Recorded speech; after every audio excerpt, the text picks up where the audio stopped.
meaning that once they did one step, they went in and looked at the data available to see if it was effective or not. If it was not effective, then some of the vaccine developers actually abandoned their research because it was not effective, while others were able to proceed. It did not mean that they skipped steps or were at all. It just means that they were able to look at the data faster. Also, just to give you a context as it relates to clinical trials, the process is usually that you complete one step, you stop that phase, you look at the data, you analyze it, you publish it, and then if you have enough funding, then you can continue on with your clinical trial. As it relates to COVID-19, there was a lot of money involved as it relates to different governments, the United States, all the countries across the world actually were invested in putting resources towards research and paying for the vaccine in advance. So that's why they were able to move full steam ahead, not skipping step, but there was lots of rich resources available to make sure that we have an effective vaccine available. As was touched upon with the messenger RNA or mRNA technology, that technology made the approach of the vaccine faster. This technology has been around for years, used in other areas like cancer, diabetes research, also vaccine research, but was just repurposed to be used for COVID-19. And finally, because SARS-CoV-2 virus was so contagious, as well as the disease was so widespread across the world, we had lots of subjects available, volunteers that we can actually research or see how the virus progressed through people, so that the studies, once they went on the way, that we were able to see the effects of the virus more readily. Now I want to address another myth. The second myth is people who already have COVID-19 should not get the vaccine. This myth, if you actually had COVID before, you still need to be vaccinated.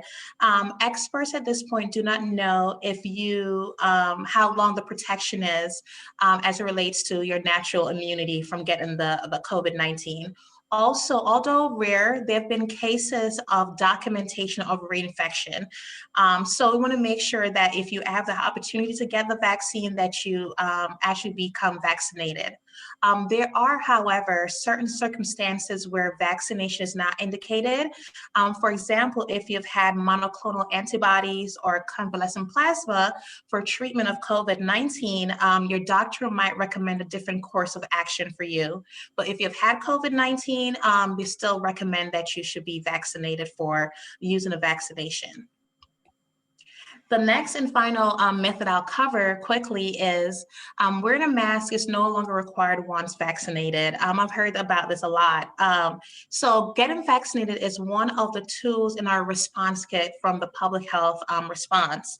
But until we get to a place where more people are becoming vaccinated, we still need to continue to mask, avoid large crowds, and also practice social distancing.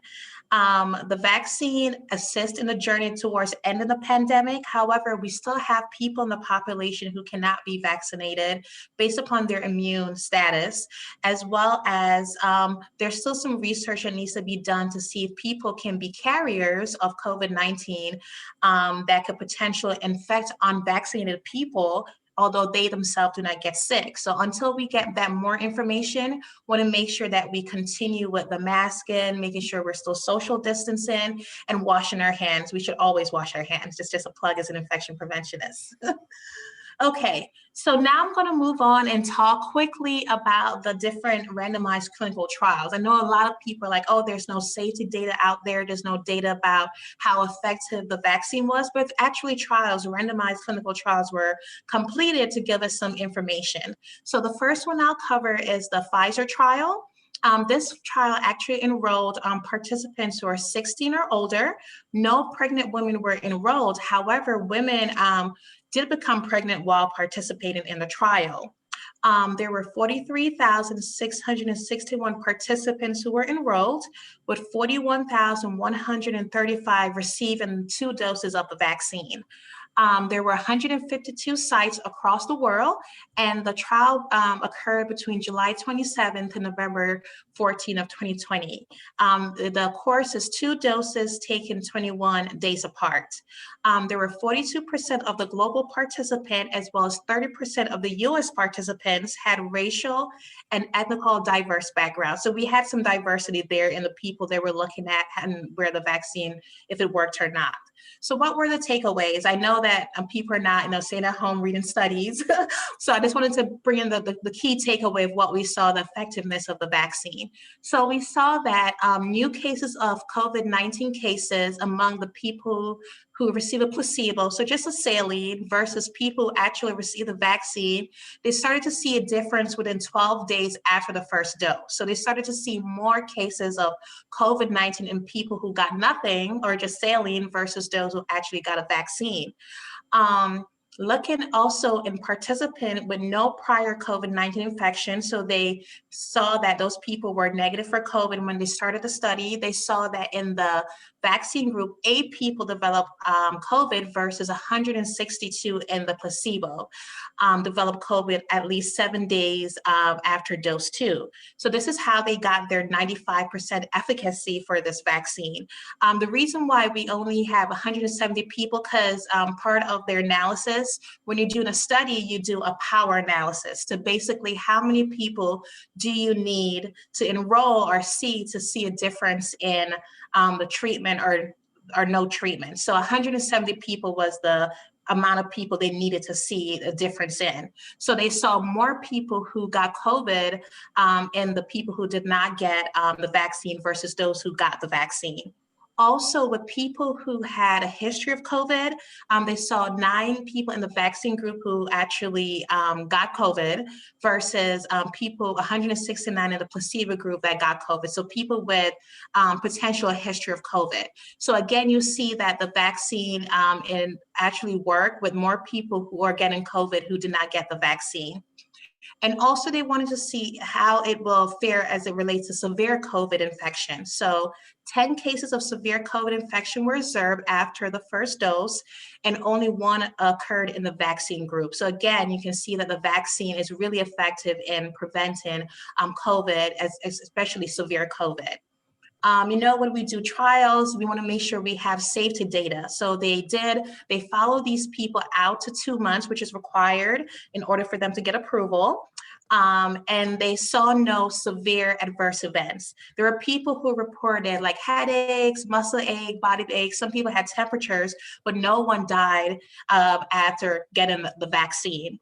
Also, they had, as part of the trial, they wanted to see safety data to 2 years after the second dose, but because it saw such high efficacy in the vaccine, it became an ethical reason to not give the vaccine to people who should get the vaccine, being that it is has such high efficacy. So, and also once public health officials recommended it, we know that people will, of course, go out and be vaccinated. Next, I will discuss briefly about the Mrna study, the next mRNA vaccine that's available. So this study was in 99 sites in the United States. The first doses were given between July 27th to October 23rd. It's 2 injections, 28 days apart. As it relates to the participants, they were 18 years or older. No pregnant women were included. However, women did become pregnant while enrolled in the study. And as it relates to diversity, 10.2% of the participants were African American and 20.5% were Hispanic or Latinx. And the results that they saw were that in the primary analysis of the protocol population, so the protocol population were people who were negative for COVID-19 at the start of the study. They saw 11 cases in the vaccine group and 185 cases in the placebo group. So they were seeing the same effects as we did with the Pfizer vaccine. So that was a 94.1 efficacy for the prevention of symptomatic SARS-CoV-2 infection compared to getting the placebo or nothing. Also, from day 1 through November 25th, when they ended the study, in the modified intention to treat population, so those are people who might have had COVID infection when they started the study, they saw 269 COVID-19 cases versus 19 cases in the vaccine group. So again, 93.1 efficacy. So the vaccine was very effective. They also looked at severe COVID-19 infection, and 30 participants in the trial developed severe COVID-19. And all of those severe cases were in the placebo group, with one person dying. So there were no severe cases noted in the vaccinated group. Again, with safety data available, they followed people up through 64 days, with 62% of the participants having been followed up to 56 days, and they saw no severe adverse events. Again, the same response of muscle ache, fevers, etc., but that is truly just your body responding to being vaccinated, not a result of the vaccine. Finally, I just quickly wanted to address, because this is what's coming as it relates to a third vaccine, with some interim analysis of that data. So this vaccine was tested in Argentina, Brazil, Colombia, Mexico, Peru, South Africa, and the United States. This is the single dose vaccine. The interim analysis assessed 460 cases of COVID-19 among 44,325 healthy volunteers, and it showed 66% effectiveness of preventing moderate and severe COVID-19 at day 28 post-vaccination, including those infected with emerging variants, as well as 85% effectiveness in preventing severe and critical COVID-19 across all the areas that they looked, and no deaths were observed in the COVID-19 in the vaccinated group versus 5 deaths from the COVID-19, the placebo group. So again, we're seeing some really good data as it relates to the effectiveness of the vaccine. This vaccine is currently being reviewed for approval, and I think it was green-lighted yesterday with some more approval to come either today or by Monday as it relates to this vaccine. So those are the 3 vaccines. Just wanted to highlight the information available about the safety and the effectiveness of the 3 vaccines that are available in the United States. Now I just want to move on quickly with some information regarding the COVID-19 variants. So viruses or microorganisms constantly change. They're always changing.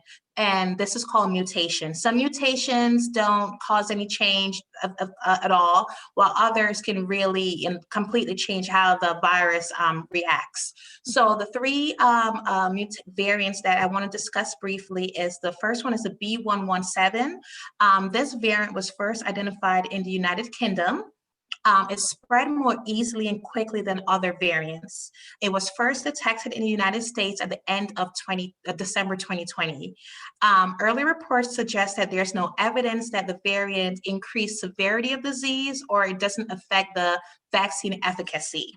The next variant is the B.1.351. This was first identified in South Africa in October 2020 and detected in the United States in January 2021. No evidence has shown that this variant has an increases disease severity. However, there have been some evidence that show that it might affect the spike proteins ability, or the antibodies' ability to affect the spike protein. So there's some concern there. The next variant is the P1, is identified in travelers from Brazil. It was identified in the United States in January 2021. And again, there's some evidence that there might be some neutralizing activities as it relates to natural infection or vaccination. So there's some concerns as it relates to the vaccine with these variants, but of course, knowing this, scientists are doing some more work to make sure that the vaccines are effective. So as it relates to these variants in the United States, the most observed one is the B.1.1.7 with over 1,881 cases in the United States, with 45 states reported.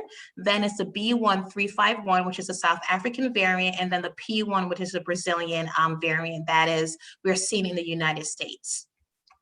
And then I just wanted to highlight just some information regarding what we're seeing here in Maryland. So the B117, as of February 23rd, we identified 58 persons who have that variant.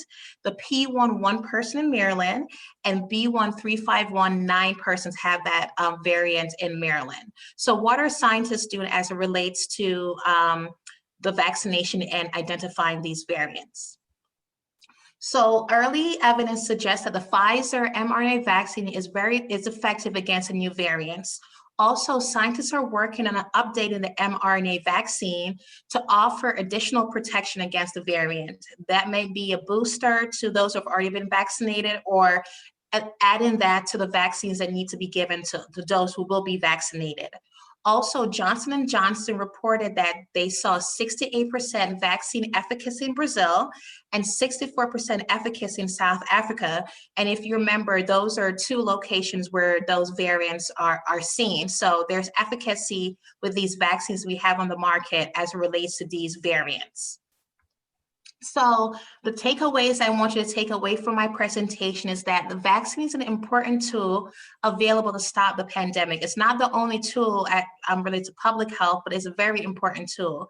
Also, the COVID-19 vaccine is safe and effective in keeping us from getting sick. So just reviewing the data of the trials that are out there, you see that it's safe and it's very effective. I do have to acknowledge there's still more work to be done as it relates to some vulnerable or immunocompromised populations, to see if there's more research needs to be done there, as well as to see how if a person who could be a carrier of the virus and infect someone who's not vaccinated. So there's still lots of work to be done. But from the information we have available, we see that the vaccine is safe and very effective in preventing from getting you sick from COVID-19. And finally, I just wanted to highlight quickly vaccine success stories. Vaccines have been available for decades on end, and it has actually been used to eradicate some common diseases that we know of. It's actually been used to completely eradicate smallpox and polio and other diseases. So vaccine is not new. It's something that has been used as part of public health to protect the population. So that's my presentation, and thank you. Thank you so very much. That was very enlightening, very informative. We thank you so very much for this very informational presentation. And any questions? Were there any questions in our chat box? We have 3 questions in the chat box. They could go okay, sorry about that. They can go between Dr. Acuna or Latoya. The first question, do we know if this vaccine is effective against the new variants? Okay, she answered that, right? The second question, groups or individuals are there groups or individuals who should not get the vaccine? And then the third question is is there a relationship between the Johnson & Johnson, the Pfizer, and the Mrna vaccines? Okay. So there's some of these questions I feel might be addressed with other speakers, but I guess I can quickly cover the one relationship between J&J, Pfizer, and Mrna. So J&J is a vector vaccine, meaning that they use a vector adenovirus to deliver the vaccine to the body, while Pfizer and Mrna are mRNA or messenger RNA based. So those are the technology that's used for these vaccines. So Pfizer and Mrna are more similar than J&J, but these are all technologies that have been used in different other research, as well as for vaccine research. There's nothing new, there's nothing unsafe that's being used to deliver you these vaccines. Let me see what else. Is there any data from the trial related to people that are in high risk categories? So for the trials, they did not, and that's where we need more research to be done. They did not enroll people who are high risk, maybe immunocompromised people. There was in the Mrna trial that there were some patients who have had HIV that were identified, but as it relates to like oncology patients, especially children, definitely no children, as well as known pregnant women, they were not enrolled inside those trials. And then just to reiterate, I believe Ms. Forrester's presentation already touched on this, but based on the data that is available now, it would seem as though the vaccines, the mRNA vaccines that are currently in use are effective against these other variants that are emerging. Of course, we're going to have to continue to monitor and watch the data, but right now, it would seem as though for both of these mRNA vaccines, they are effective against these variants. Okay, there's a question. I know we're going to go to the next topic, but I think there's some clarification on what efficacy means. So someone asked, once the volunteers get vaccinated, are they being exposed to COVID to determine efficacy, or is the body developing, I'm so sorry, it just, or is it based off of the body's response to the vaccine that's being monitored? So as it relates to efficacy, is basically you were either not given the vaccine or you were given the vaccine and you were sent out and to be part of the population. So you with the regular, wash your hands, wear your mask, but people unfortunately have different practices related to keeping themselves protected. And then they were followed to see if they test positive or become symptomatic for COVID-19. So that's how they saw efficacy. And because COVID-19 is so rampant and so, again, spread so easily, they were able to get these numbers quickly to see if people were developing COVID or not. So there was not an intentional inoculation of COVID-19 vaccine virus to any of these volunteers. There have been some subsequent, we would call it a challenge trials where people are intentionally infected with the virus, but that was not used during the clinical trials for all of the vaccines that Ms. Forrester presented.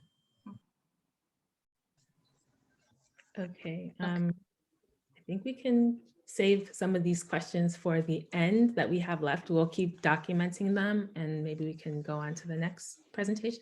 Yes, thank you so much. Thank you so much, Ms. Forster. That was awesome. Now we'll move on to our next presenter, Dr. Nguyen.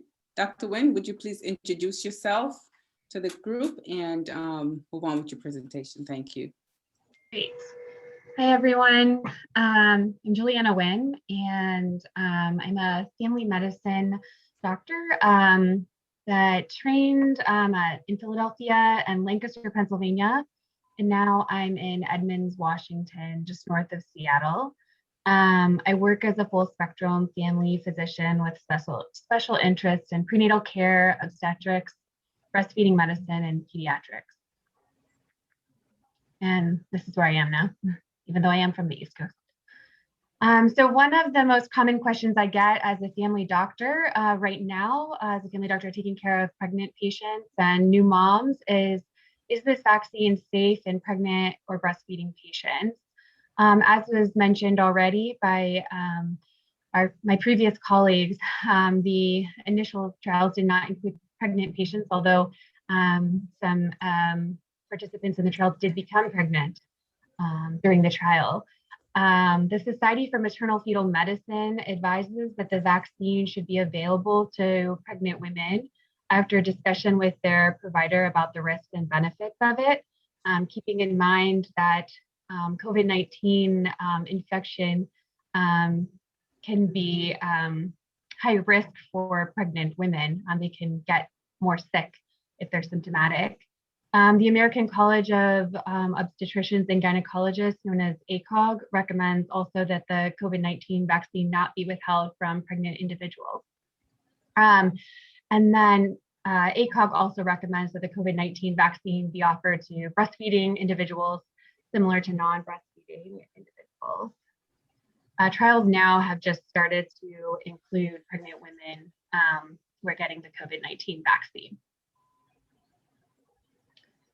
This was also covered, I believe, but as far as age groups that are able to get the vaccine currently, for the Pfizer vaccine, that was looked at in ages 16 and up, and Moderna vaccine 18 and up. And there are also trials going on now with younger people. So a question I've gotten a couple times recently is I'm seeing a patient in the office who's here for an annual exam and they're due for their tetanus shot or their shingles shot. and they've been lucky enough to be scheduled for the COVID-19 vaccine in a week. So their question is, can I get the tetanus shot? Can I get the shingle shot today? And our answer is actually no. The COVID-19 vaccine should be administered with a minimum interval of 14 days before and after the administration of another vaccine. So they would say forego that tetanus shot or that shingle shot or any other vaccinations, and keep your COVID-19 appointment and come back for the other one.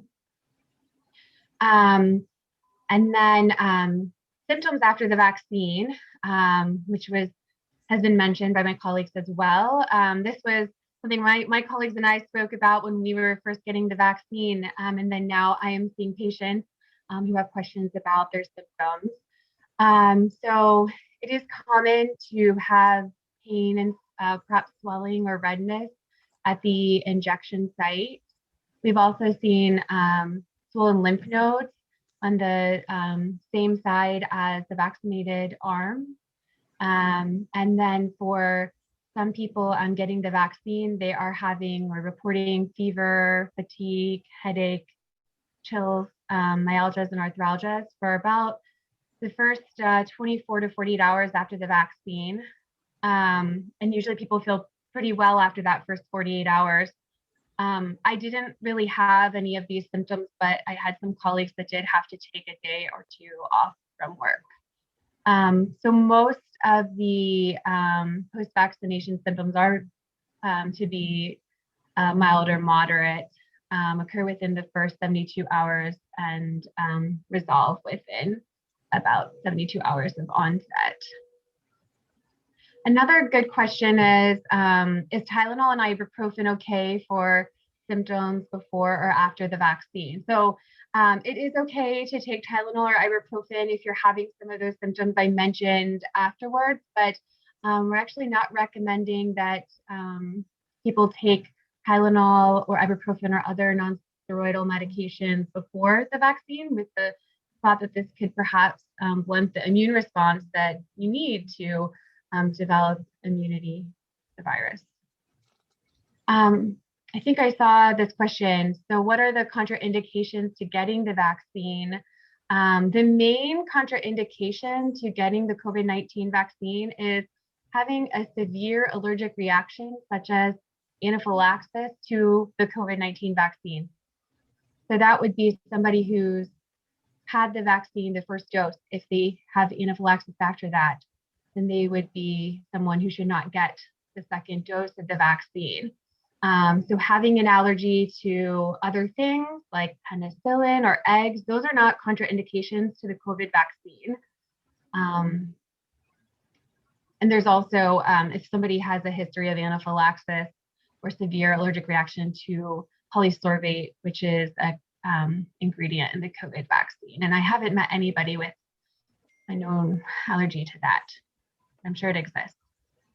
There are some special considerations for patients that may have had anaphylactic reactions to other vaccines. And this is a triage of what to do with the different allergy reactions to COVID-19 vaccine.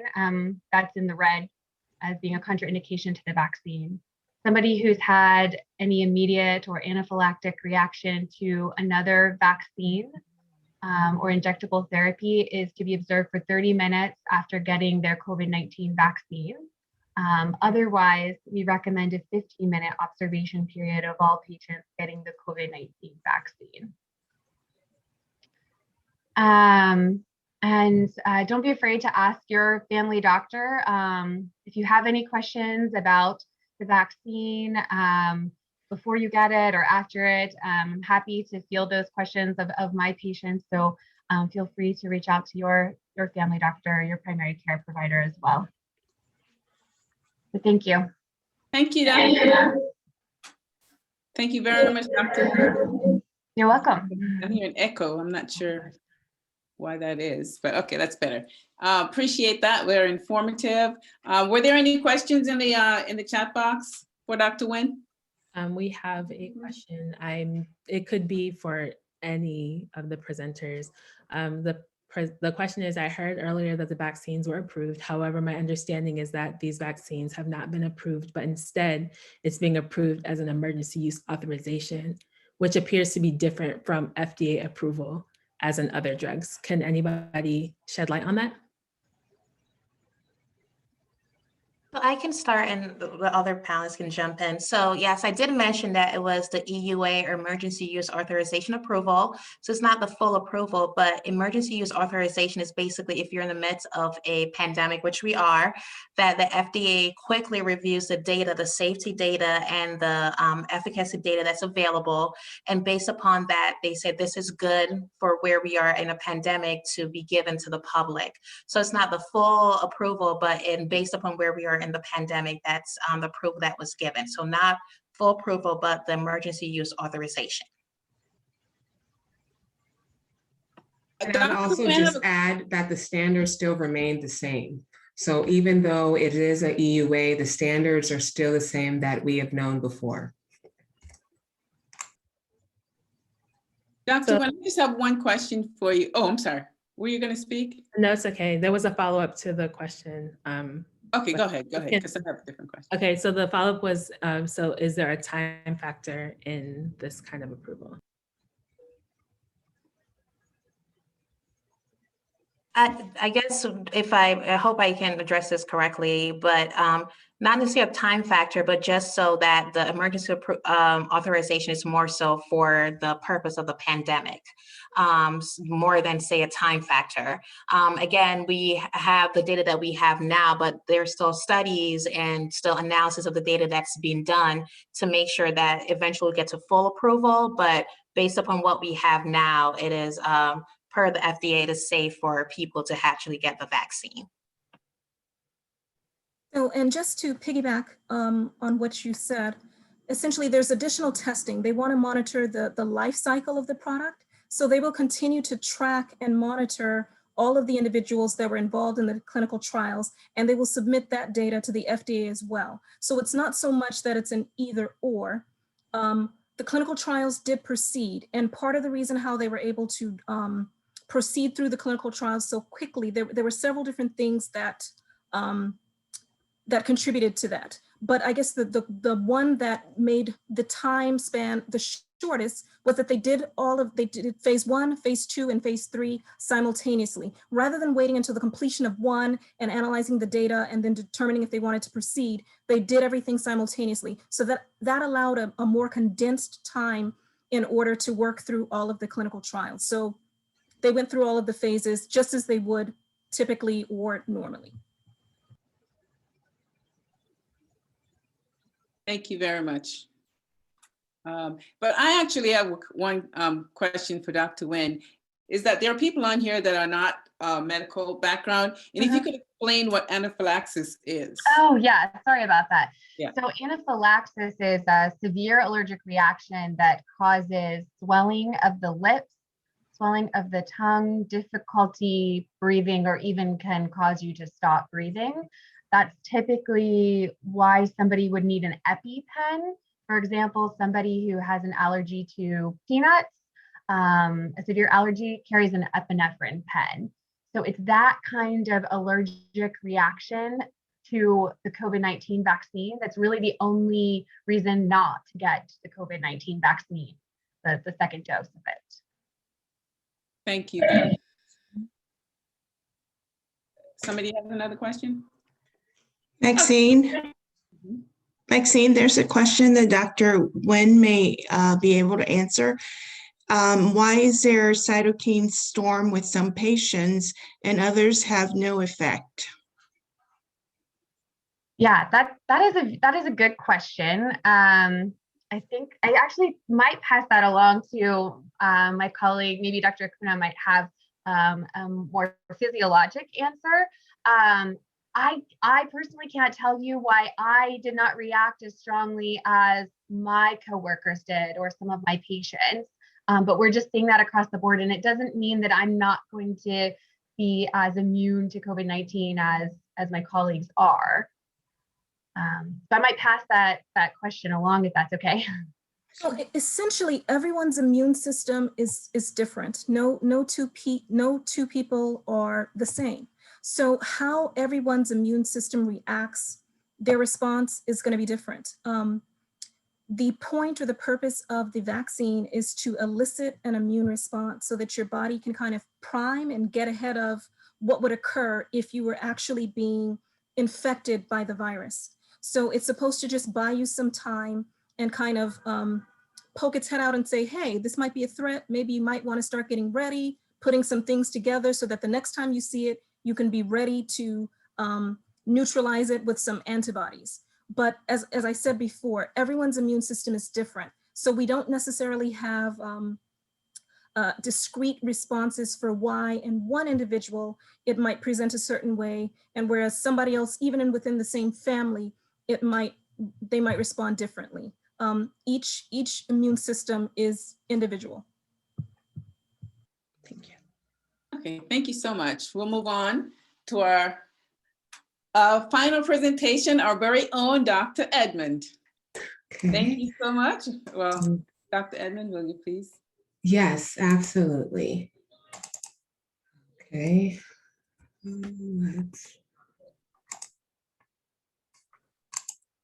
If you could introduce yourself first. Sure, yes. Good morning, good afternoon, everyone. I am Neftali Edmond Safera. I am a member of Tacoma Park Church. I've been there since the tender age of 8 years old, and it's a pleasure to be with you all here today. And I'm thankful for the panel that I'm here with today. They've answered many of the questions that I planned on answering in my presentation. So in the best interest of time, I will skip slides if necessary, but thank you. So some of the common questions that I hope to touch upon: what's in the vaccine? How do we know the vaccine is effective and safe? Is there new technology being used, and is that dangerous to me? Are the vaccines interchangeable? Will I still need to wear a mask? What are the expected side effects? Should I take any medication before I get the vaccine? What if I've already had COVID-19? What if I'm pregnant, breastfeeding? Where should I get the most accurate information? So these are some of the common questions I see in my practice. And on the slide, you'll see in the corner a picture of a guinea pig. And that's the common phrase I hear: I don't want to be anyone's guinea pig with this whole vaccine development. So I found this picture and I found it to be rather cute, actually. But we'll get started with the information. So as well, illustrated earlier, this is just a picture of the coronavirus. And what's really essential in understanding how these vaccines work is the role of the spike glycoprotein. So I just wanted to place some emphasis on it because it is what is used to attach to different cells and infuse itself into the cell. So I'm thankful that that was already covered earlier. So currently what we have authorized is the Pfizer COVID-19 vaccine, as well as the Mrna COVID-19 vaccine. Pfizer was authorized, I believe, December 11th of 2020, followed with Mrna December 18th of 2020.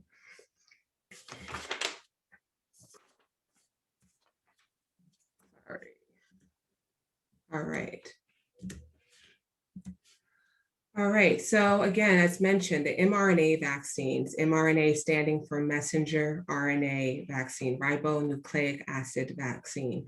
And pretty much what's happening here is a set of instructions are being transmitted into your cells. Your body is producing something similar to the coronavirus that has the spike protein. And in response, your body creates antibodies and activates T cells, which will then help you should you encounter the real coronavirus. There is no concern, there should be no concern of it entering your DNA, and the vaccine itself does not contain the COVID-19 virus. So just answering some of those questions, it does not contain any DNA, it does not enter the nucleus of your cell, and it cannot give you COVID-19 because it is not a live virus that contains COVID-19. This slide is often hard to, it's a challenge because based on some of the history of our country, we have many that feel trepidatious as it relates to vaccines in general. We've had some unfortunate events such as the Tuskegee experiment and even examples of Henrietta Lacks where there was some misuse of her cells. Many are left feeling, why should I take something? How do I know that people that look like me were represented in the trials? And as mentioned earlier and shared earlier, these trials were pretty diverse in nature. There were large groups, large numbers enrolled, and many sites, many states, and more importantly, many racial ethnicities were represented as well. I don't want to repeat what was shared earlier, but for those that have some concern about was I represented? Do people that look like me, were they in the trials? It was pretty diverse, and still development is still ongoing, and we'll see more information given to us hopefully soon. As also mentioned earlier, the overall efficacy, 95% protection, that's what we're really looking at when we're considering efficacy, seen with the Pfizer group, and Mrna shared about approximately 94% protection from having an infection. And this was similar efficacy seen again with different race, ethnicity, and age. So that was really good to see. Furthermore, we have other vaccines in the pipeline. As of Wednesday, we believe that Johnson & Johnson will obtain their EUA maybe this weekend or early next week. And that is part of the viral vector vaccine class. We have our Pfizer Moderna class that belongs to the RNA class. And we have different manufacturers looking to produce their own as well. We don't see anything yet from the live attenuated vaccines, and pretty much that would be a vaccine that would compose of some weakened form of the vaccine. None of that has come into question as yet. So when we hear a lot of rhetoric of, oh, they're giving us a dead coronavirus, or we hear that they're implanting the vaccine with some form of nanotechnology, just consider the science that has been provided to us and some of the information behind how these vaccines work. So just pretty much a slide serves as just a chart pretty much of what's out there and what's coming through the pipeline. Another question, the rush of the vaccine development, and it was covered earlier as well. Historically, we see vaccines taking about 10 to 15 years to come to market. And prior to this pandemic, the fastest vaccine that was developed took about 4 years. This was from the mumps vaccine in 1963. So it is something that comes up very often, but as my colleagues earlier described, no steps were skipped, and there are great efforts that allowed for the accelerated process. Just an overview of the phases of clinical trials. I get many questions about, well, if they're combining trials, is that safe? Are they paying close attention to what really matters? And are they looking at a substantial amount of people to come up with their results? And so in phase 1, we're pretty much focused on safety and if there are any serious side effects. And our number of patients are between 20 to 100, and they're all healthy individuals. Our phase 2, we increase our number, and we're looking more so at most common short-term side effects, our body's response, and are there signs that the vaccine is indeed protective. Phase 3, we increase to a larger group of volunteers, and we are comparing who got the vaccine, who didn't, and how did it pan out. And phase 4 is when it's approved, but the work isn't done yet. We're still having the FDA really actively involved in looking at if it's safe, if it's effective, and if there are any long-term benefits as well as side effects. So that's just an overview. So again, just harping on why we were able to get to this point. And we hear often that, this conception that it's too fast, it's too rushed, and we can largely thank Operation Warp Speed. The agencies listed all collaborated, and they all had the goal of accelerating the vaccine development, the manufacturing and distribution process. But we also have to acknowledge the previous years of research that helped, the fact that China was able to provide us the sequence, the COVID viral sequence, which allowed everyone to get started on the project, the increased funding. We're talking about $10 billion being allocated to these manufacturing companies. Again, as mentioned earlier, the combining of phases and just the increased federal government involvement. There's truly power in numbers. We also have to thank our participant pool. We saw many groups, a diverse group of participants willing to contribute and participate in the trials. So no rush. So some of the other questions I received, were any steps skipped in the development? As I mentioned, no steps were skipped. And we also have 2 independent advisory committees still working on board, one that advises the FDA and one that works closely with the CDC. So that is also listed for reference. So a chart where we're looking at the comparison of what we have to work with currently. So we have Pfizer, Moderna, and Johnson & Johnson. Pfizer and Moderna are pretty similar as discussed. They are a mRNA approach to the vaccine. The technology has been around. We've seen it in other disease states, such as Zika, cytomegalovirus virus, and as mentioned earlier, diabetes as well. The Johnson & Johnson utilizes a different approach, the adenovirus valve vector. And again, this isn't a new approach either. We've also seen this with the Ebola epidemic, and it was used and approved for vaccination under the European Medical Agency. The doses are a little bit different, and the time frame is a little bit different. So with Pfizer, it's ideal that you take your doses 21 days apart. 2 doses are included. Moderna is also 2 doses, 28 days apart. Johnson & Johnson is actually 1 dose. Administration is the same across the board for all of the vaccines. Efficacy can get a little bit tricky. I've already started hearing in practice, well, the numbers look great for Pfizer, the numbers look great for Moderna, but the numbers look a little different for Johnson & Johnson. And it is really challenging to go down the road of wanting to compare the vaccines to one another, because one, they were looking at different things, and they were also issued at different times. One thing to consider, both Pfizer and Moderna, when they came out, we didn't really see the presence of the variants that we're seeing now. And Johnson & Johnson, we're looking at the South African variant, what's been taking place in Brazil. So the numbers are also different because of that as well. But look across the board when we're looking at severe infection, when we're looking at the risk of hospitalizations and ICU, ventilation, all these vaccines have panned out pretty well in preventing infection.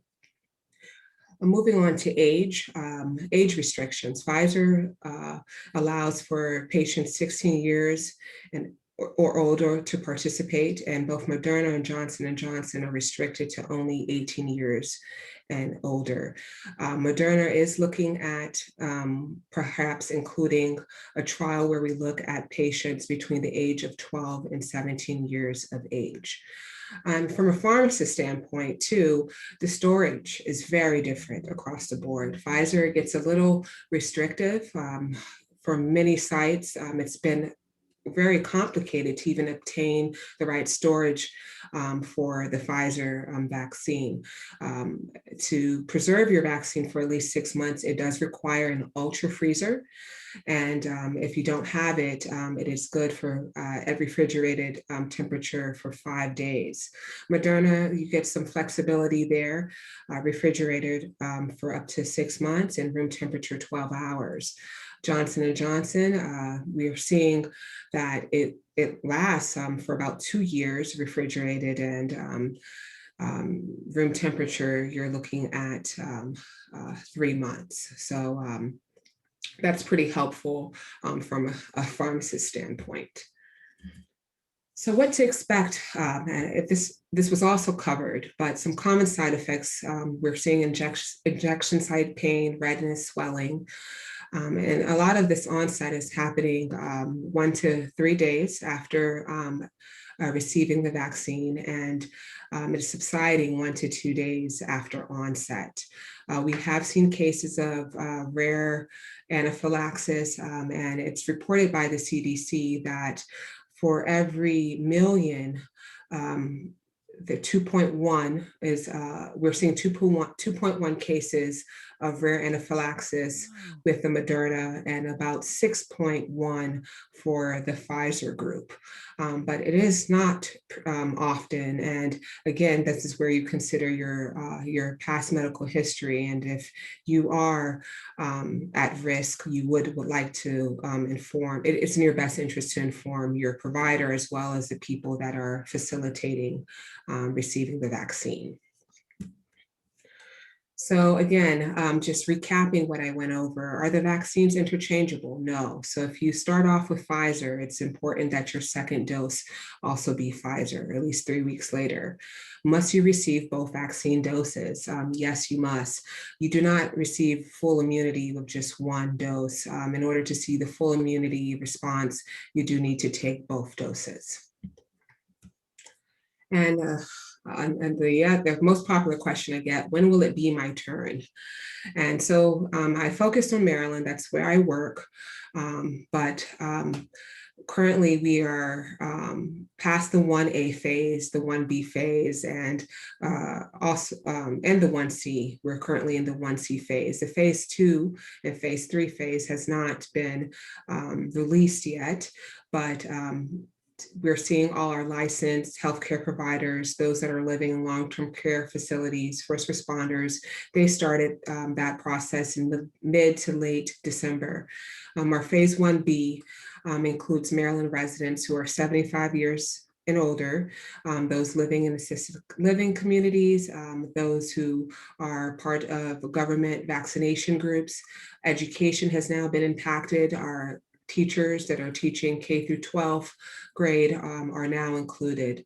And we are also starting to vaccinate adults between the age of 65 and 74, those who are working in our postal services, public transit, and also essential workers who may not necessarily work in a hospital, but work in a lab.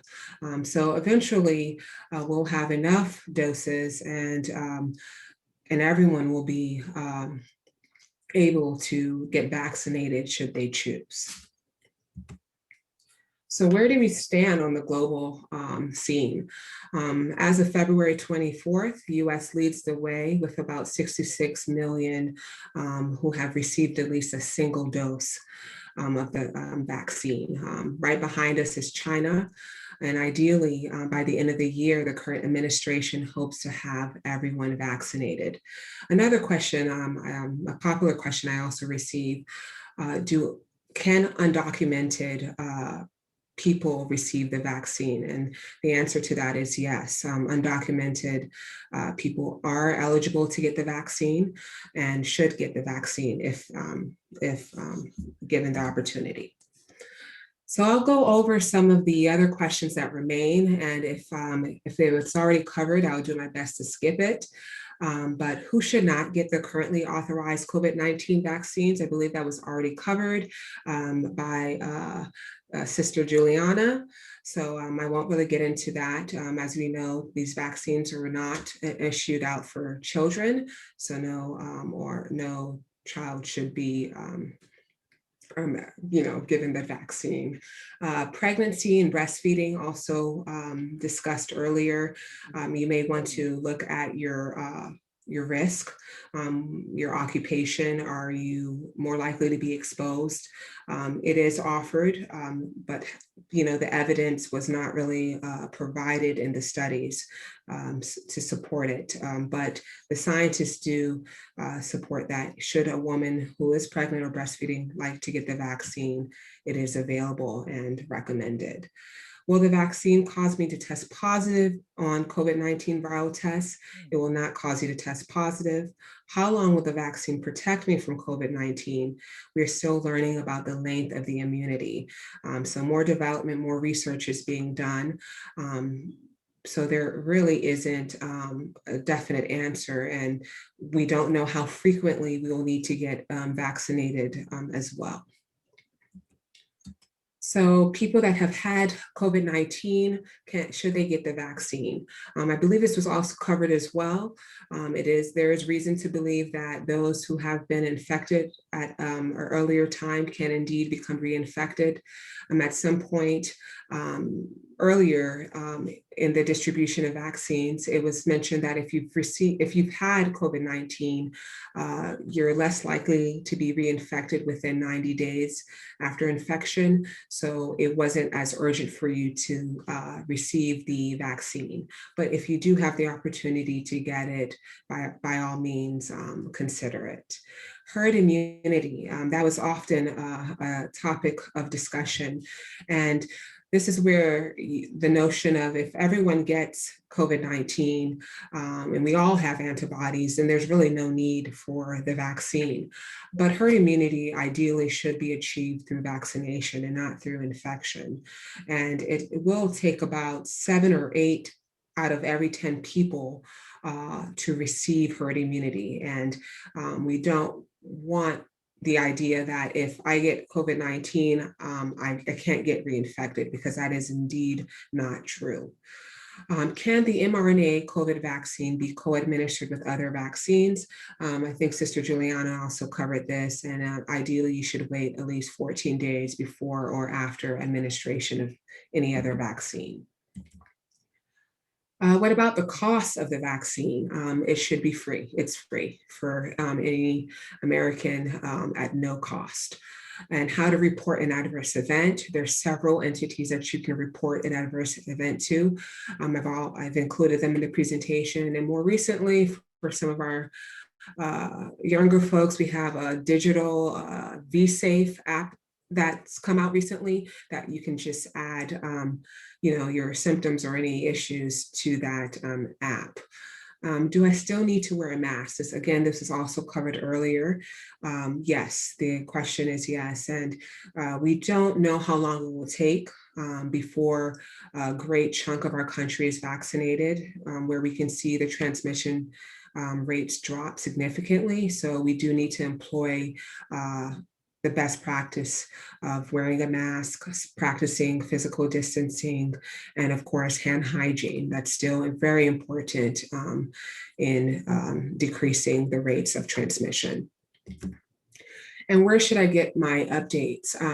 I wanted to add this slide simply because there's a lot of misinformation circulating, and at times it can really crowd someone's judgment and unfortunately lead us down a pathway where we're unable to make wise, judicious decisions. So I just included some links here should you want to look at more information. We really need to be careful with social media. Our social media platforms can sometimes be used for good, but at times it becomes a platform for a lot of confusion. So please be judicious in how you obtain your information, and please consider if it's a reliable resource. And so should I get vaccinated? It is a personal decision, and it is a decision that should be guided by a conversation that you've had with your healthcare provider, with your family members. And the benefits of it is that you do have an opportunity to protect yourself and your family. It does help stop the spread, and it does set an example for other families and coworkers. And we also don't want to forget that although we are currently in the phases of distributing a vaccine and hopefully coming to the end of this pandemic, we've lost many along the road. So that is something to really deeply consider in your choice or your decision to get vaccinated or not. And my references are here as well. Again, thank you for this time.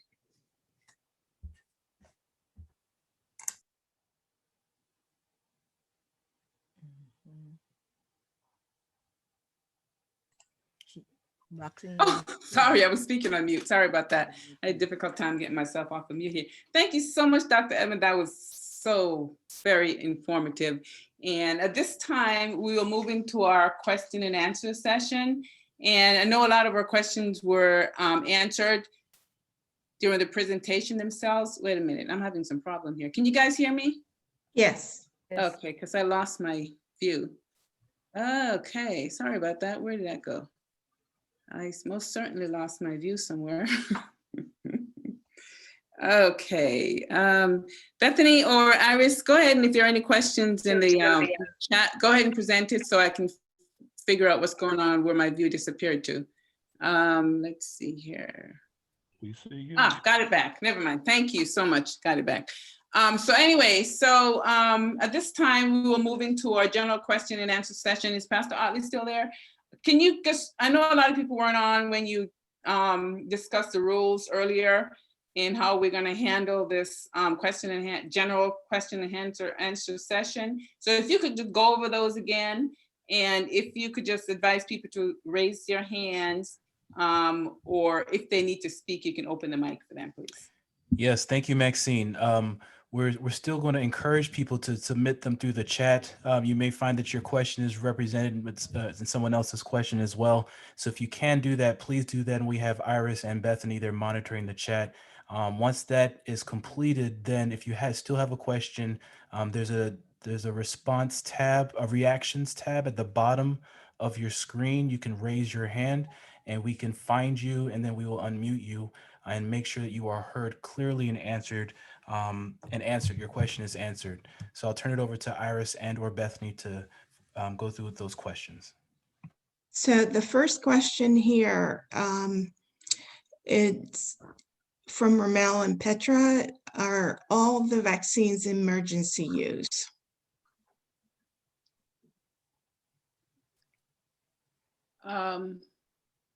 There. Ms. Latoya, would you be the best person to answer that? I can start, and then we can, see what the other panelists have to say. So the current ones that are approved for emergency use authorization in the United States. So that's the Moderna and Pfizer, and they're working on approving the Johnson & Johnson. So they submitted information to the FDA for review. So that should be the next one that we should hear information about regarding emergency use authorization approval. Okay.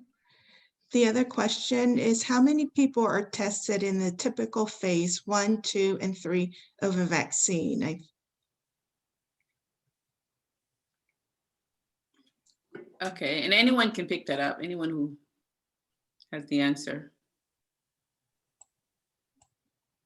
And if not, if the information is not available, we can table that question and we can definitely have a part 2. I believe that's Sister Edmonds. She had a slide in which she broke down each of the phases, phase 1, 2, 3, and 4. And within that slide, it gave you a good representation of the size or the number of individuals that are included at each phase. I didn't note a slide number, but do you remember that slide, Sister? Yes, I'm trying to retrieve it. 1 second.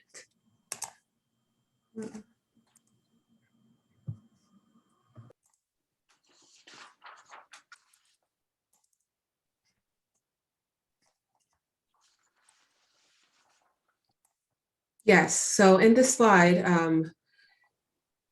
for each phase, I believe the question, how many participants were involved? Mm-hmm. in each Yes. phase? For each phase. So the phase 1, we're looking more so again at our healthy volunteers, 20 to 100 volunteers, followed with phase 2, where we see an increase, several hundred, and then it continues to go higher. So yes, for the first phase, it was 20 to 100, followed by several hundred and 1,000 and more. Okay. Okay. Thank you, Sister Edmund. Any other questions, Iris, Bethany? Yes. All else equal, which of the type of vaccine, viral or messenger, is the best / most effective in the short and long run?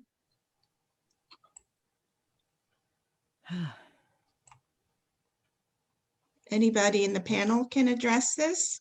This was already touched on. So in terms of the targets for each of these vaccines, what they were trying to do was prevent instances of severe disease within the population. So I think we should keep that in mind. And then based on how they were developed, so of course there were 2 mRNA vaccines that were presented, and there's also now another one that is based on adenoviral vector technology. And I would say look at the data that is coming out on all of these and make an informed decision about which one you would like to proceed with. All right, the next question, is it true that vaccines manufacturers are completely not liable for civil legal actions arising from damages relating in death associated with the administration of the vaccine? I can't speak to any legal, that's not my purview. So if you have questions about the science, the data, vaccine development, how they're supposed to work, those are all questions I can help with. I don't know about the rest of the panel, but I can speak to the science of things.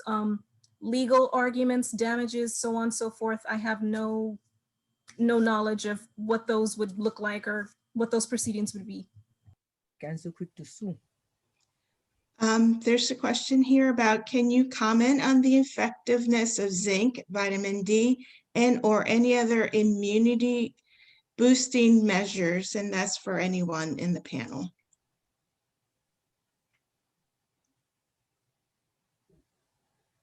I can say from like a public health standpoint that you always want to start at the healthiest point possible for your body. These measures, measures help assist boost your immune system. But then again, the thing with COVID-19 that has been really distressing is that you don't know how your body or how each individual person will react, or the outcome of that person as it relates once they've acquired the infection. So you want to again start with the healthiest body possible, and all of those natural remedies help you to be healthy. But as for me personally, I don't like taking such chances with my health. Yes, thank you. The next question is from Trevor. Since the vaccine was hastily done, were there any steps which were skipped in phase 1 and 3? Are Blacks more likely to get COVID than any other race?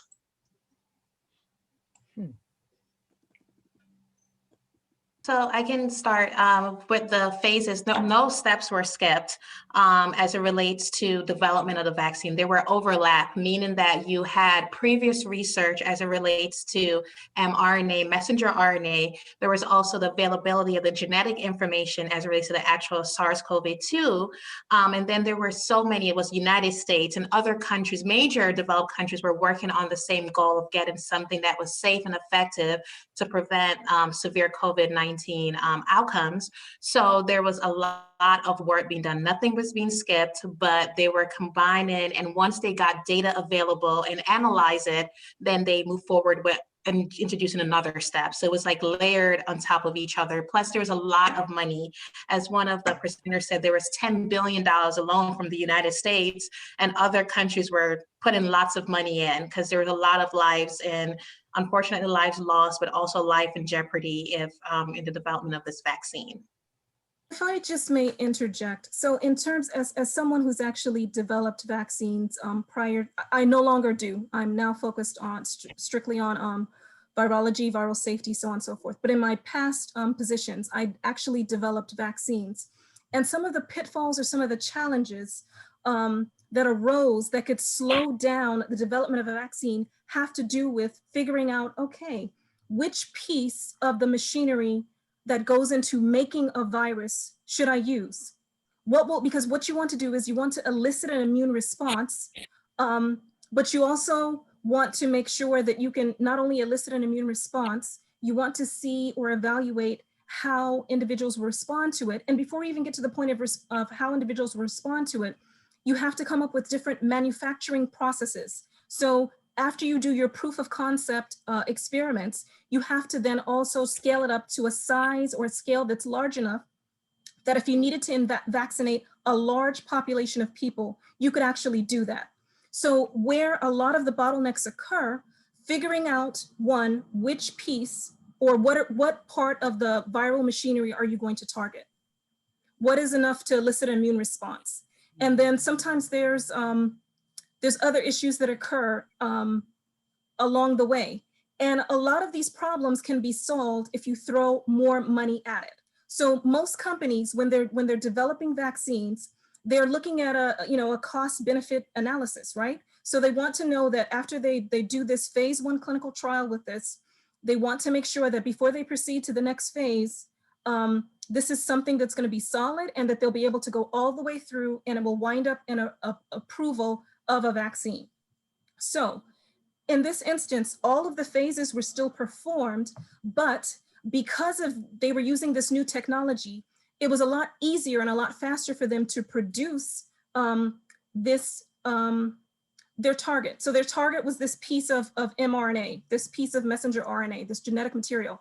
That's very easy to produce at scale. So you can produce large, vast quantities of that, as opposed to, let's say that instead you were using an attenuated or an activated version of the virus in which you needed to first kill it and make sure that not only had you killed it or inactivated it, but that it is still active enough to elicit an immune response within your body.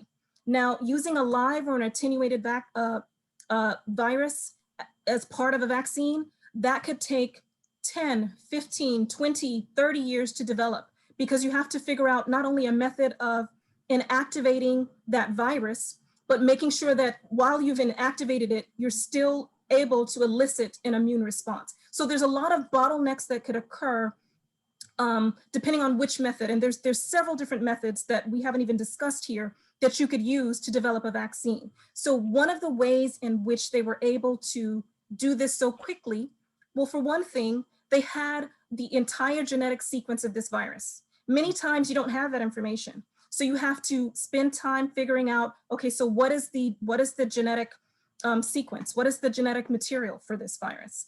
Another thing where they were able to do things quickly was they used a platform that they had already used in the past. So mRNA vaccines were being developed for other uses.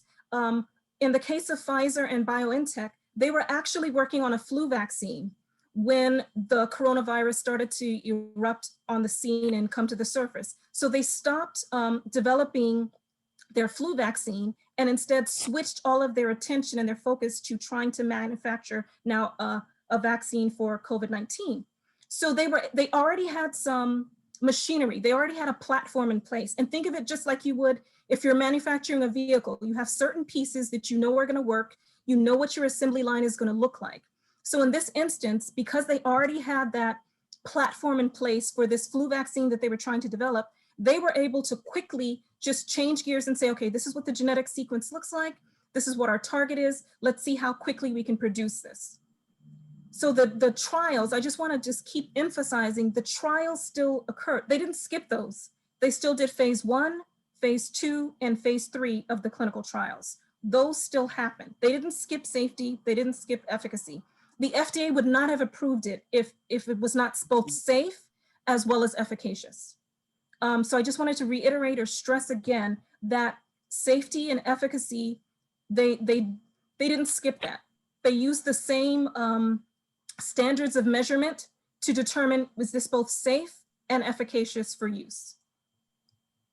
And just echoing Sister Acuna's point, even with the vaccine being manufactured at an industrial scale, if they were found to be unsafe, all of those vaccines would have to be discarded, regardless of the number that was manufactured or provided. So regardless of the outcome, if the outcome was that these are deemed unsafe for the public, it doesn't matter if there's 1 million vaccines on the shelf, they would have to put it away. A question that was posed: if you contract the virus, or this is actually two questions. If you contracted the virus and your body developed antibodies to the virus, would the antibodies already be in your body and have an impact on the vaccine, or the vaccine on the antibodies? And then on a follow-up question, which was a separate question, does the Before you go to the follow-up question, let me just address those two. So in essence, they've already started to do some research to see what happens. So for those individuals who had acquired COVID-19, how they've already done research to look at, okay, is there any benefit to them having or getting the COVID-19 vaccine? And the initial data would suggest that I'm hearing some background noise. Yeah, if you're not speaking, please go on mute. Bernice, please go on mute. Pastor Otley, can you mute? Thank you, thanks. So I'll try to be brief. So essentially, what they found was those individuals who were infected and had COVID-19, yes, their body had started to produce neutralizing antibodies, but they saw that the response that was mounted by the immune system when individuals received the vaccine, as opposed to having been infected with the virus, the immune response that was mounted by the vaccine was far greater. So your body was able to prime and get things together and going faster and launch a better attack against the virus when you received the vaccine, as opposed to you were just working with, you acquired the disease as a result of being infected with the virus. And now, yes, you do have some antibodies circulating, but perhaps the number of them was smaller. And so the immune response was not as protective as the immune response that was solicited by the use of a vaccine, as opposed to just the natural antibodies that were produced.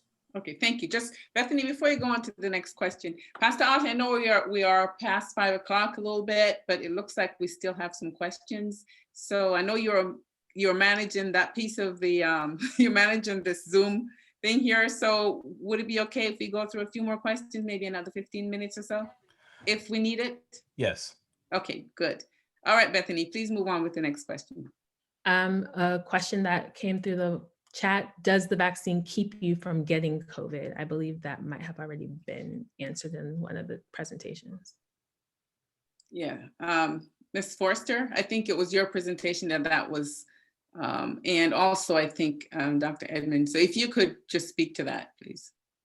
Yes, based upon the clinical trial information, it does, based upon the people when they got the vaccine versus those who did not get the vaccine, you saw the acquisition of COVID-19 after a period of time. So the vaccine does show from the clinical trials that it protects you from getting COVID-19.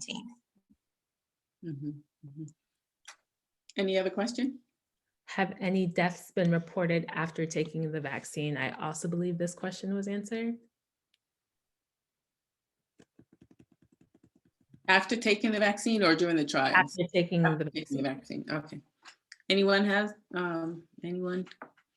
I can quickly speak to like after the trial. So if you have a death that occurred, that'll be called a serious adverse event from the clinical trial, and that was not observed. I know there have been talks in the media and other things that have been reported of people who have a physician, I believe, who have died, but he had some underlying condition. So the timing of from like vaccination to his death, you can't really say vaccine led to death. There are some other things you also have to make sure that you're putting into context. So that's my response.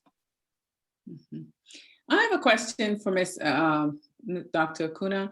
Now, you did say something about building up some immunity after having the COVID-19 infection itself. Now, there was some conversation, I don't know if you can speak to this conversation about whether or not that individual would need a second dose of the vaccine if they've already had the infection. Can you speak to that?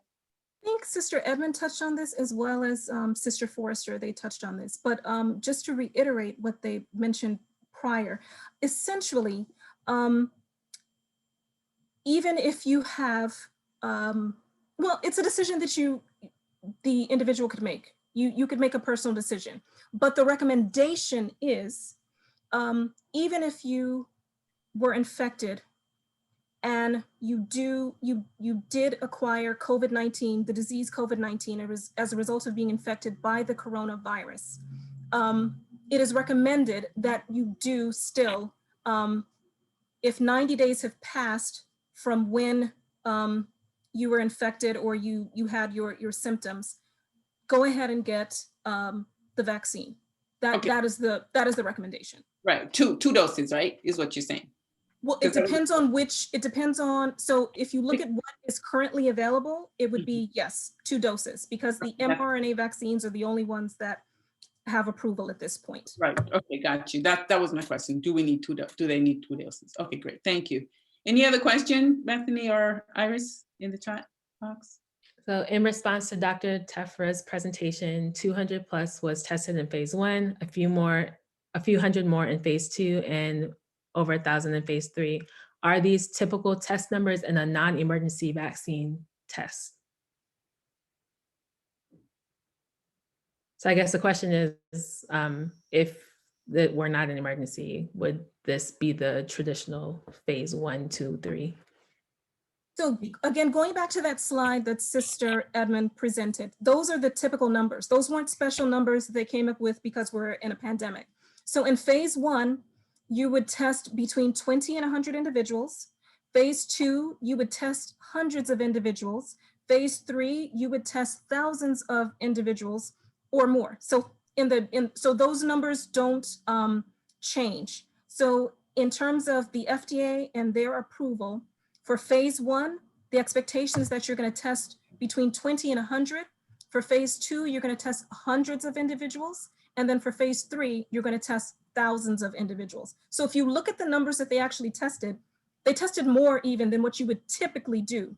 So honestly, when you look at how they conducted the clinical trials for these, the numbers and the safety data that they were able to obtain was actually, it was quite reassuring to look at that and read that and see what those numbers look like, because you don't always get that with every vaccine. So looking at what was done for these, it went above and beyond even numbers that you would typically see for approval. Okay, all right. So how does the chat box look? We have a couple more questions. There are some people who were able to ask multiple questions, and I'm going to get to some of the questions from people who didn't quite get to have any before. So Bethany, I'm sorry. Before we go on, I would say that the last question in here is at 5:05 p.m. from Ramel, and I would ask that that be the last question for this afternoon. Okay. Thanks. So one question, the monoclonal antibody was used for Trump. Why is this not widely used for other patients?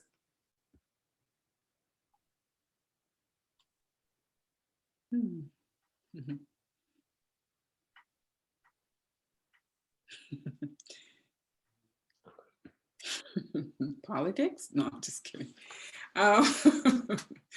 Wow, that's, well, you know, we can, I don't know, that's a very subjective question. I'm not really sure if that is a question that any of our panelists can answer, but what is monoclonal antibody? What is that? Probably. Okay, so I'm sure any one of our panelists can answer that question. What it is?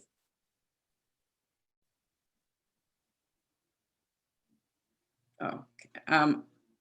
I can take a stab. So basically it's if someone who was infected with COVID-19 give their like blood products and that actually or get the antibodies that were already available, they give it to someone who's having who has COVID-19, the severe COVID-19, and because those antibodies allow your body to mount up a faster response in hope that that will make sure that you do not develop severe COVID-19 further. So that's the purpose of monoclonal antibodies.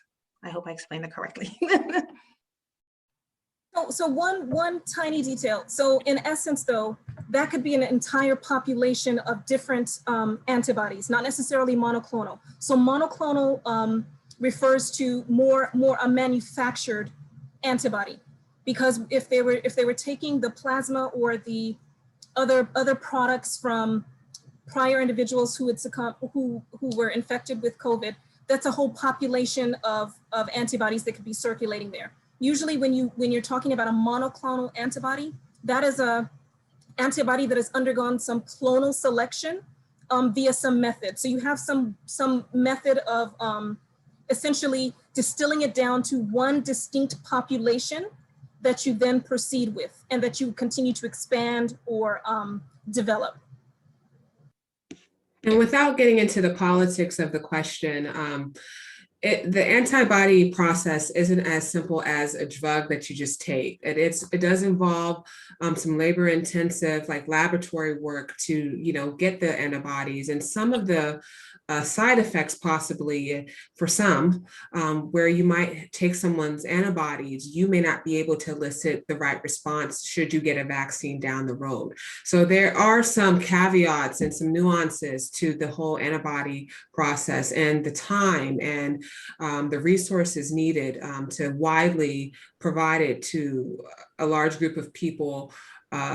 It would take us a long time. It would not be similar to what we see with the vaccine development. Well, thank you very much. I think we should move on. Bethany, was there did we get to the last question based on our timeline here? Question based on our timeline. Is the emergency use approval the end of the review, or is a full approval being worked on? Anyone? I think that both Sister Forrester as well as Sister Edmond touched on this previously, but just to reiterate, yes, they're continuing. So they haven't stopped. They're continuing to track the individuals that participated in phase 1, phase 2, and phase 3, and they will continue throughout the entire life cycle of this product. So there's still some follow-up work that occurs in phase 4 of the clinical trials. And so phase 4 needs to happen before they can complete, you could say, the review process. So it's still ongoing. Mm-hmm. They're still collecting data. Yes.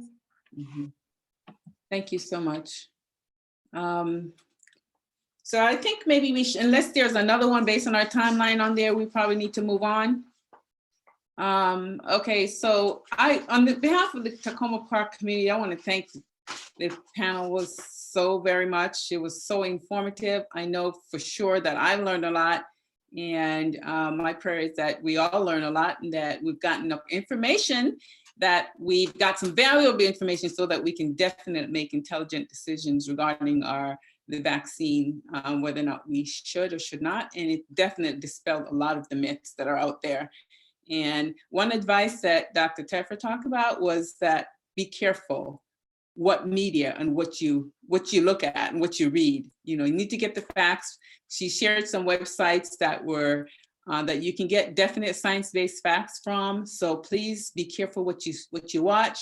And when you see things out there that looks like myth or misinformation, please don't share them, because it just kind of propagate those myths, and before you know it, it causes all kind of confusion. So please, thank you all so very much. We do appreciate your expert knowledge. Dr. Teffer shared some websites that are good, and I do have some as well. And I'm not prepared to share them right now, but I'm gonna see if we can get them on the website, on the church's website. And these are resources for accessibility in Maryland, where you can actually get the website, get the vaccine, numbers that you can call in Maryland, Virginia, and DC. I also have some information how you can sign up and the locations that you can sign up and how you can how you can actually get access to it. And I spoke to Pastor Anwar earlier that we would like to have some sessions where we can help people who need some help to sign up. We maybe can do it maybe a Wednesday night or so we can help elderly people or people who need some help as far as with technology to help them to sign up, be an advocate for them when it comes to signing up for the vaccine. And Pastor Anwar, did you have anything to say? Because I just want to say thank you so much. And I want to end with, you have anything to say, Pastor Atley? Because I would just kind of, I did. I was just going to say she thanked everyone. And of course, the panelists were just excellent in their different areas. But I also wanted to thank Maxine. She is our health ministries leader. She coordinated this. This was her idea. She got the panelists together, the questions, and she's been in communication with them. And I'm seeing a lot of responses in the chat of how much we all have learned. We're just happy that in an age where truth is actually subjective, that we've had people share some truth that are backed by facts and science and some research so we can make more informed decisions. So Maxine, on behalf of the church and the pastoral staff, thank you for putting this together. And we look forward to more communication as we go through this whole journey together. We're brand new in this. Who knows where we'll be in 3 months. And if there's new information, we want to hear facts. So thank you so much, Maxine. Oh, you're welcome. You're very welcome. Thanks for your support as well. And I know there are other questions in the chat. And if we need to have a part 2, we can compile these questions and we can definitely get these questions answered. But let me leave you one parting word, God's promise. Especially now, we need to cling to the promises found in God's word. He has promised, never will I leave you, never will I forsake you. From Hebrews 13, verse 5. And at this time, I'm going to ask one of the pastors to say a word of prayer to close out this session. And again, thank you for all the participants as well who joined. Well, I'll go ahead and pray. I'll just dismiss us here. Thank you, everyone who came out tonight to hear this information. Let's pray together. Father in heaven, we pray now that your spirit continues to dwell with us for the remainder of the Sabbath hours and into next week as we are here wrestling with this pandemic, with COVID-19 all around us and sickness and information. We ask that you send your spirit into our hearts and into our minds to guide us to the truth, to information, so that we may act accordingly and with wisdom. Thank you for these presenters. Please be with them as they continue their work to help us who are not in the fields of research around these areas of study. This is what we ask. We ask that you save us all, and those of us who are sick, that you provide healing and comfort. Those who have lost, that you still provide your spirit of comfort and closeness to those people. And come again soon so we don't have to keep on talking about these types of things. This is what we pray. In Jesus' name, amen. Amen. Amen. Thank you all so much. All right, everyone, have a good evening. Bye-bye.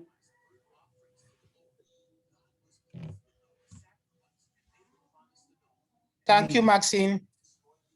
Oh, you're welcome. I didn't hear you. You should have had a lot of questions. I posted a lot of questions. Oh, okay. The last one with the monoclonal antibody, that's the one I posted. Oh, okay. I see. Well, thank you. And the one with the cytokines storm that some patients receive. Some patients receive a cytokine storm. That's the one I posted also. And I figured that all the questions that none of us would have known to ask. We don't even know those words. That's what I thought. It must have came from a scientist. Exactly. Thank you, Maxine. This was excellent. I really enjoyed it thoroughly. Oh, you did a great job, Maxine. Oh, well, thank you. You all did it. Thank you for your support. It couldn't have been good without everybody on it, right? Yes, and you get a great panelist too. We have over 90 people on here, so that was really, I was really surprised at the attendance. It was like, what 93 at did the you see, most. Pastor Ali? Did you see like 90, 95 or something like that? I saw 96. We got up to 96. Yeah. And don't forget me, Maxine, 97. 97. Okay, sister. All right, bye. Bye-bye. All right, bye-bye, everyone. Bye-bye.